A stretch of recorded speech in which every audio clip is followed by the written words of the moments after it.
If you have a lot of CDs but you don't want to carry around a Discman or buy a music subscription, convert them into MP3 and listen to them on anything. Hey everyone, I'm Dom from Wondershare UniConverter. It's good to see you.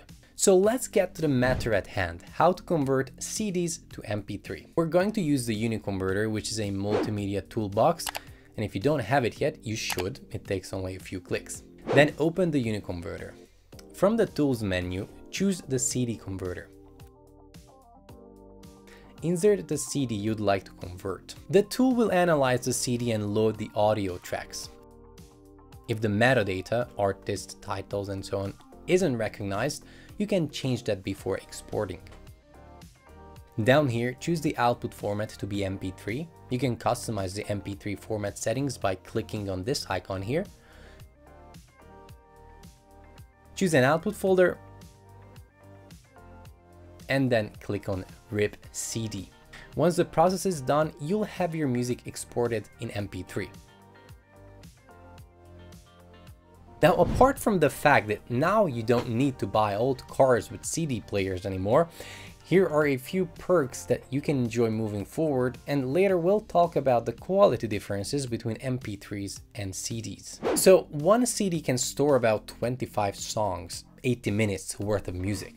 Now, on my playlist, I have almost 400 songs, which isn't even the largest of all playlists. 400 songs are 16 CDs worth of music. I obviously can't carry around all of these with myself, and neither can you. Obviously, in the format of MP3, you can store hundreds or thousands of songs in your phone that's always in your pocket anyway. So while having physical copies of your favorite songs, you can also carry them around in your pocket wherever you go.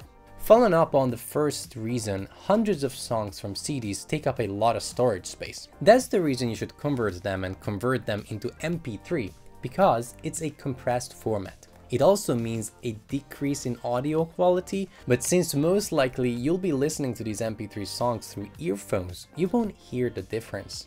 And you can still play CDs at home on your big sound system in the company of a nice drink maybe. Today's world is all about sharing our opinions, lives, where we are and what we like, what we do, and what we listen to.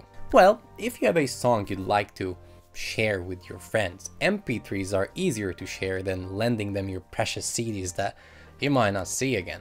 That is, of course, if you don't have a subscription to a streaming site. Alright, let's talk about the quality differences if you're worried that the guitar solos in your rock classics won't sound the same in MP3. A CD ideally stores songs in an uncompressed quality, like I mentioned before, and MP3 compresses them.